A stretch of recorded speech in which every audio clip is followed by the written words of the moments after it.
Hello, in this video we're going to take a look at the top 5 eBay buyer scams. So these are scams that buyers can pull on sellers on eBay.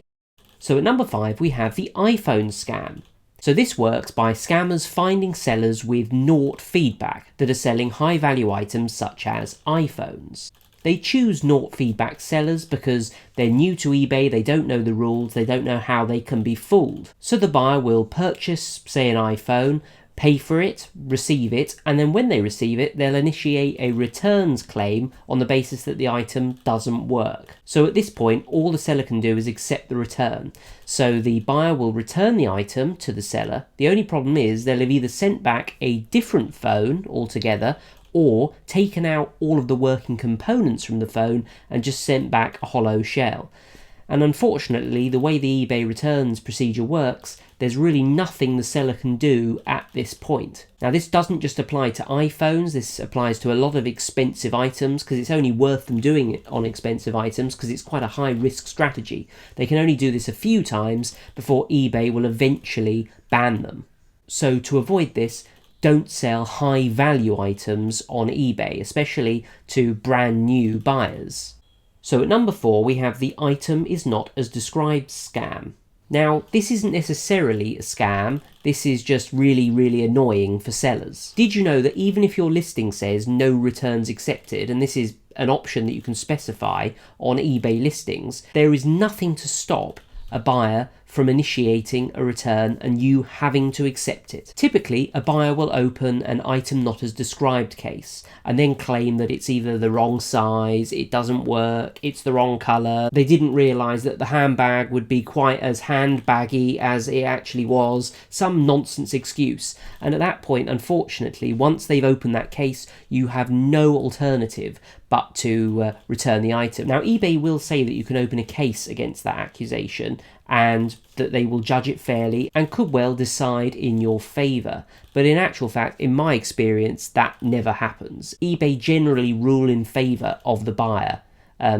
Only in exceptional circumstances will they actually back the seller. And this is a scary truth, actually, for people who sell things regularly on eBay. But the problem actually doesn't stop there, because when you take a return from a purchase, actually it leaves a bad mark on your account which affects your seller rating. So unknowingly, as an eBay seller, you're actually offering unlimited returns to your buyers. At number 3 we have the feedback extortion scam. So a buyer will purchase an item from you and then send you a message telling you there's something wrong with the item. Crucially, they will demand a partial or full refund and threaten to leave negative feedback if you don't comply with their demands. Now, this is actually against eBay's rules. It's called feedback extortion and they don't look apparently very kindly on it. Allegedly, if you can find your way through the incredibly complicated and misleading eBay help system, you should be able to report a buyer who tries to threaten you in this way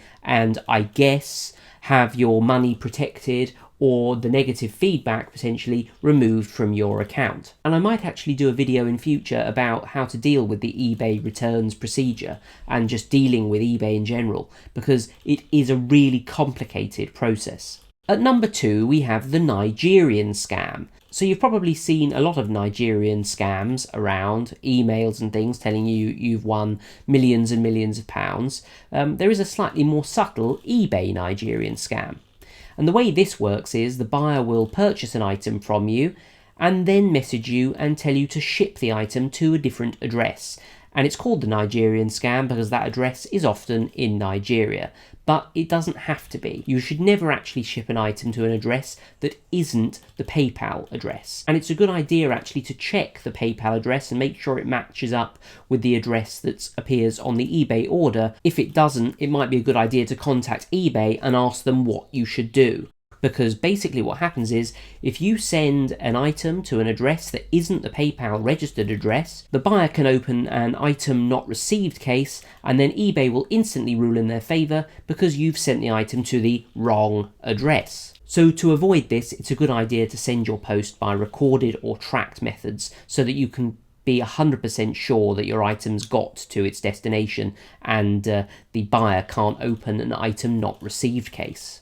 Finally, at number 1, we have the direct payment scam. So when a seller sells an item on eBay, they have to pay final value fees. And a seller will usually take this into account when they list an item. They will increase the price slightly to offset the fact they're going to have to pay fees later. Now, a lot of buyers know this, and they know that if the seller didn't have to pay the fees, then they might get a cheaper price.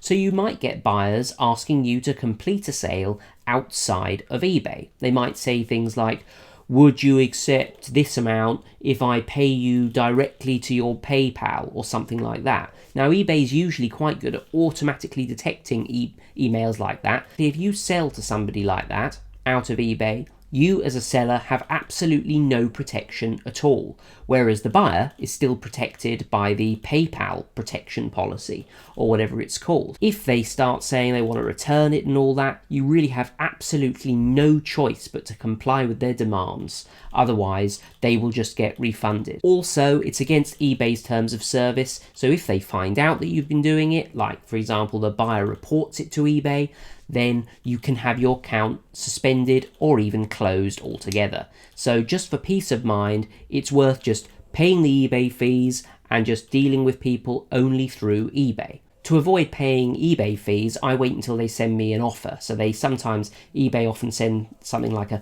50% off your final value fee, or £1 maximum final value fees. That's the best way of reducing your eBay fees. Thanks for watching this video. I hope this top 5 has been interesting to you. I will do a top 5 seller scams in a future video, so subscribe if you're interested in this sort of thing. I also do technology reviews, Lego reviews and all sorts on this channel.